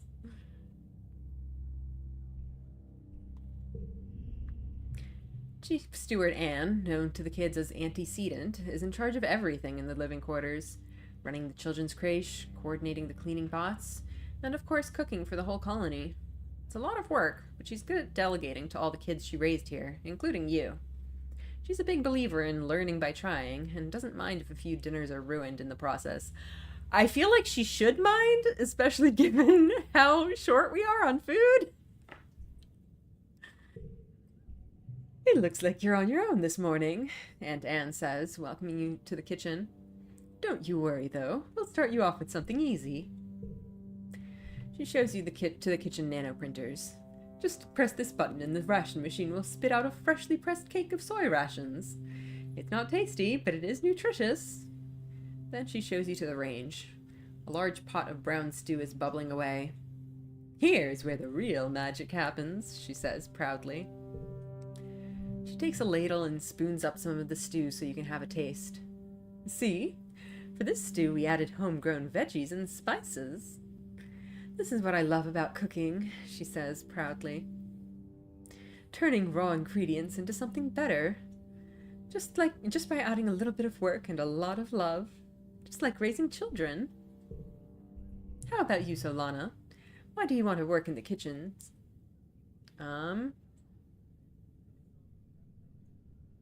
I like to provide for others. It feels good to know a loved one is happy and well fed because of you. You tell this to Aunt Anne, and she smiles indulgently. That's a fantastic reason, Solana. We need a little happiness around here. Aunt Anne sets you up with a few basic kitchen tasks and leaves you to it. If you need help, I'll be just around the corner, she says. Or you can ask Congruence for advice. She has every recipe and method you could ever need, and she's an excellent teacher. You quickly have your hands full with the sheer volume of food it takes to feed 100 people. Workers from the canteen shuttle back to pick up trays of soy rations and pots of stew at regular intervals. Somehow you keep up. You poke your head into the canteen at lunchtime to see what people think about the food. Seems they like it. Maybe you're cut out to be a chef. Okay.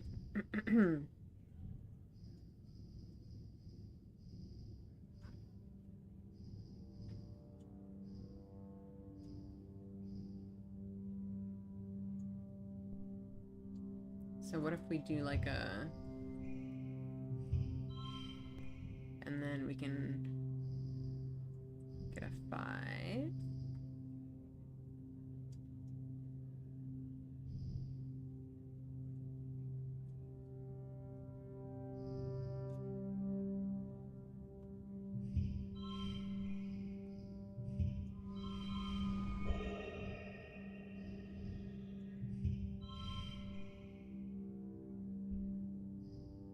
Wait, why does it...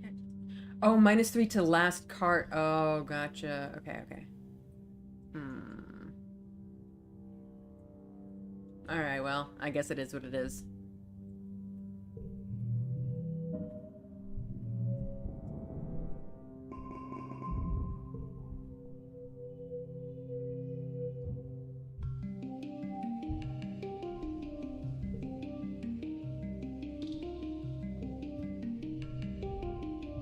You pass a group of soldiers from the Heliopause leaving the garden. One of them eyes you with disdain. The rest ignore you.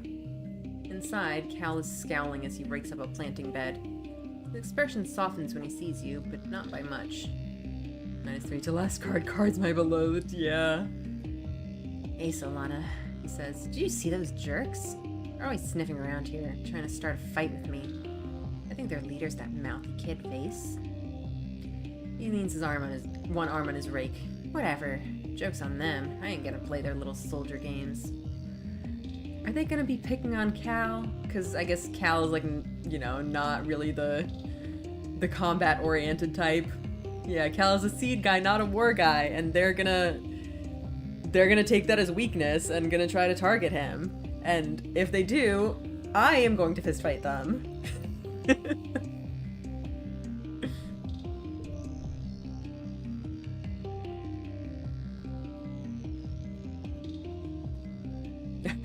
Everyone's just still standing exactly in the same place. Plant seeds, not war. Yep. Okay, I think this is the same dialogue you had before. You can keep giving him hugs. Also, I noticed he has a little like spiked collar. He really is a dog boy. I mean, I feel like the game is giving me the opportunity. I kind of have to keep doing it. Rex meets your hug with just as much enthusiasm as before, lifting you off your feet. I wonder where that's gonna lead. What do you think about the new kids? Mars asks. Most of them are very, you know, soldiery. And I suppose that's okay, if you like that sort of thing. Rex is a total hottie, though, and from what I hear, he's... She makes a significant expression with her eyebrows, conveying something. Well, you know, she continues, I just think I have a chance with him. I mean, he definitely seems very affectionate, and I can see why that might give you the impression that... Yeah, I don't know. I think she's maybe jumping the gun a little.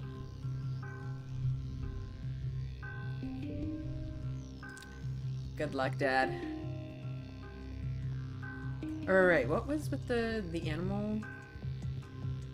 Working with the animals? What did that give us? The animals... Well, I think we are maxed out on animals, so we don't need that, but... I want to do it at some point just to do it.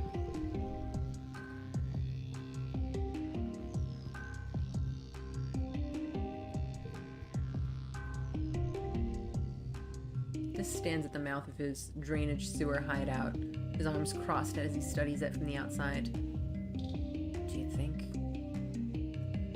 they got in this way? He asks quietly. There's a grate further in. I haven't gone in there to check yet.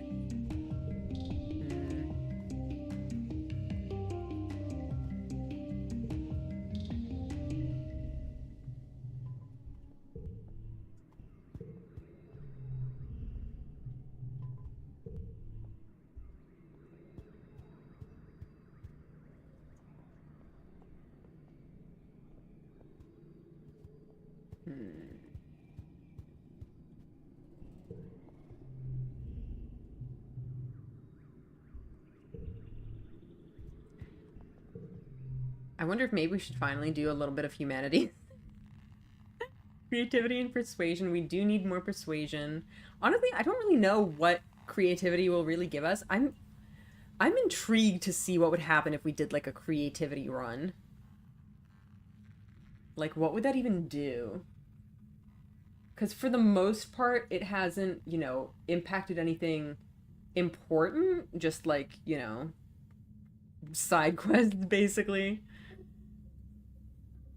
But I'm interested to see if it pays off later down the line. And if so, how? I'm very curious about that.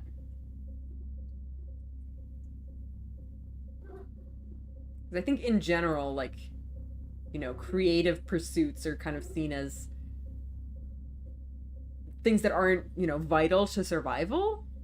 That, like, you don't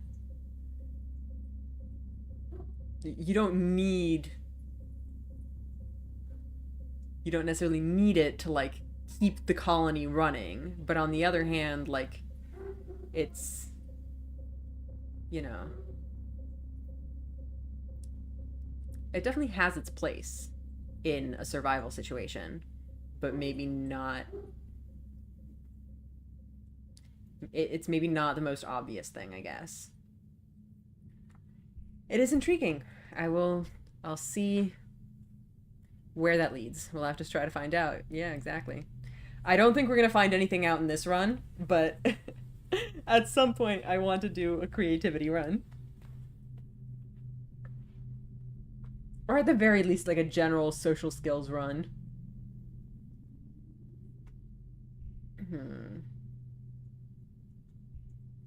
Maybe let's try to do humanities just because I think it's been so long since we did it. When even was the last time we studied humanities? I want to study engineering a bit too. Oh, we get friendship with Nomi Nomi too. Oh, I should check these actually to see what gives me friendship with the other new kids. I've done it like once. I think it was more than once. I want to do a run where I just do one job really well, yeah.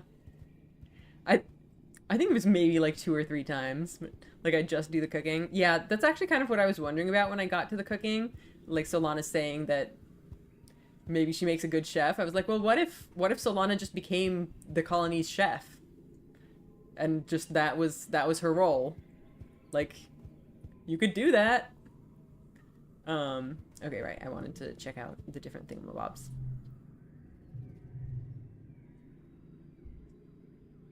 Cal. I bet that doing the defense training will give you points with Vase. We kind of did just do one job really well with our special eyes, except when we were too depressed. We had 100 perception by like year 2. Yep.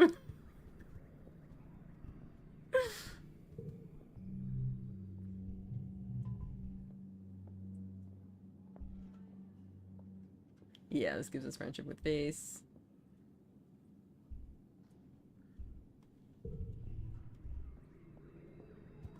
Our special eyes failed us when we needed them most.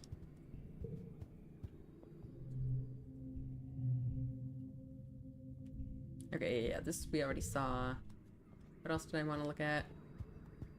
We could maybe look at the cooking and in the, whatchamacallit, in command.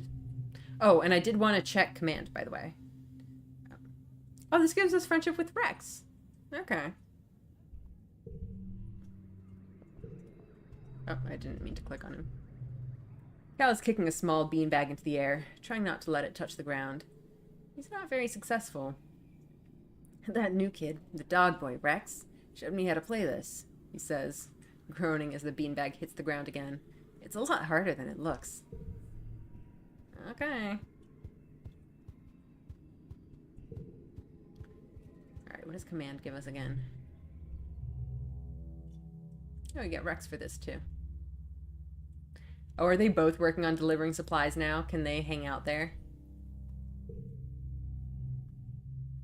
Food supplies 90%. Good, yes. Colony security rating 80%. Oh my gosh, that's so much better than before. Notice, please wear your masks when out of doors during pollen season. Ambient particulate particulate may trigger runny nose, watery eyes, and mild cough. Huh. Please note that we will be holding our annual Vernalia Festival during the second month of dust. Please report to Medbay for inoculation against the shimmer. Council wishes a warm welcome to our new arrivals from Earth and to our new Governor Lum. Oh boy. Interesting that Rhett is still security chief, even though we have all these soldiers now.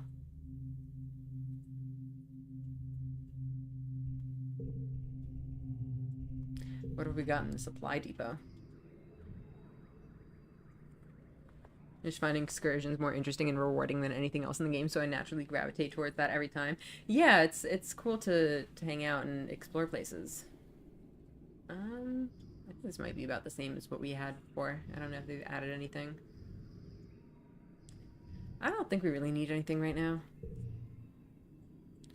Kit, welcome! Crawls out of the hole. Greetings, fellows. Oh my gosh, did you just get here? Because you have missed a lot. Like, a lot.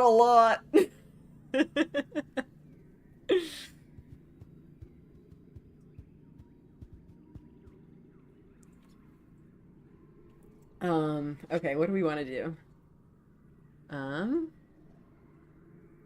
I guess maybe we should go exploring.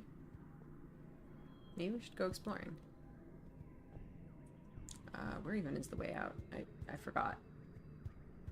It's probably near where Dis is. Because of course he would, look at everyone is dead. Yep, basically. Actually, I don't remember if you stayed for the end of last time. I think you were. Is Dad still around? Dad is still around! We managed to save Dad! That's the one thing we've succeeded at. Okay, maybe not the one thing. So basically, we have new friends. Another ship crash landed in our colony, and they have a bunch of soldiers and stuff, and they're tentatively getting along with us, but it's clear that they consider our cohort to be criminals of some sort. And this is definitely going to cause problems down the line, but they have a lot of supplies and manpower, and the colony is up and running again, even though it was basically destroyed. Because you missed at the very start, there was a big attack, and a giant monster came and basically wrecked the entire colony and killed a whole bunch of people.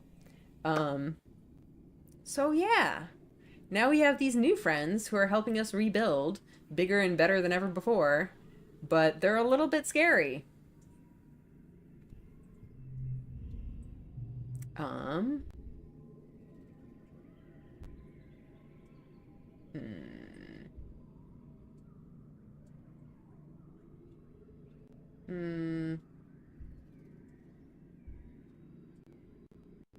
What did we do? Who's enforcing these so-called intergalactic laws? They're not intergalactic laws. They're apparently Earth laws. They came here and they're like, well, you have to follow Earth laws now. Which is also an interesting thing to say. But it's intriguing.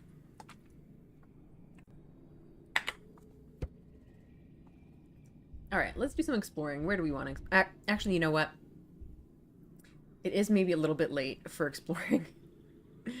It may be a little bit too early to, like, end today's stream. Although, maybe not. Maybe we should just call it here today.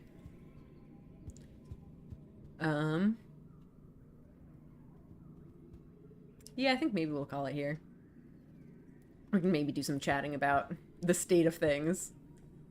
And then call it a day. I don't trust them so far. Yeah, I mean, this is the kind of game where there's a lot of gray areas. I expect that obviously we do need to rely on them for our survival, and I don't think they're evil necessarily. I definitely don't trust their leader at all, and I expect him to make things difficult for us. But I do think it's possible for us to, you know, to coexist. Maybe a little uneasily, but I don't think it's as clear-cut as, like, oh, they're horrible and they're gonna ruin everything. You know what I mean? I think we can be friends with them to some extent, even if they clearly have some prejudice against us. Oh, Kitty has left her spot. Where is she going? She's going to get food. Okay. I'm just relieved Dad survived. Yeah, we managed to cure the shimmer. So, yeah, exciting stuff. A lot happened today. There's a lot of changes. All in like 2 or 3 months. It's crazy. Max your charisma points if that's a thing. I mean, we have like persuasion. That's probably the closest thing to charisma, and ours is pretty bad. 22, and that's with a bonus. 22 persuasion. We really need to work on that. Oh, we need to work on so many stats. Our stats are kind of garbage. Although, I mean, we're still a kid. We're 15. All right. But yeah, look, there's like new friends. There's... Whoops. I keep accidentally clicking on people. There's this person who's a gamer. Oh, wait. They said something about... They had a new piece of dialogue that I hadn't read before, and I accidentally skipped it. Oh, well. Nomi is lying flat on their back, looking up at the sky. He goes on forever, they exclaim, waving their arms. There's no ceiling at all. I feel like I'm gonna float right off the surface of the planet. Yeah. Shimmer as a disease of sorts sounds like a made-up Barbie movie disease. It is kind of silly sounding. But yeah, look, there's like a cute dog boy, and there's a angry soldier boy who seems like kind of a dick, but I feel like he'll warm up to us eventually. Alright, well, I guess that'll be it for today then. We certainly made progress. I feel like we got through very few months, relatively, but so much happened in those months. I really can't wait to get to know our new friends better. I'm excited for that. And apart from that, I don't really know where to go next. Because before I was like focused on, you know, collecting food to save the colony and to like try to cure the shimmer and whatnot. But now I feel like I don't have a specific goal at this point. Like, I expected the shimmer cure to take more time.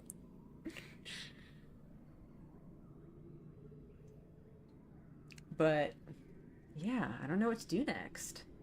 I feel like I want to focus on the social skills just because they're so garbage right now. We could really use some more points in these. I don't know. Much to think about. This game just keeps making me,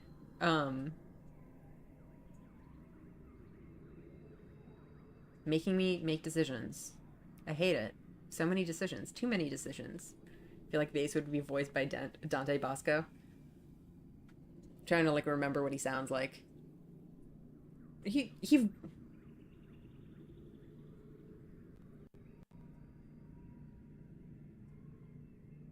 Yeah. But yeah, that sounds about right. Act 2 has new goals defined. Yeah, that's a good point. Yeah, I guess we're gonna see. We'll just keep going and see what new goals we can uncover. I think given our really precarious like social situation,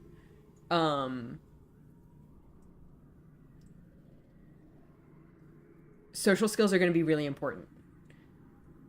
To have like empathy and persuasion, it's going to potentially really help us in interacting with our new colonists.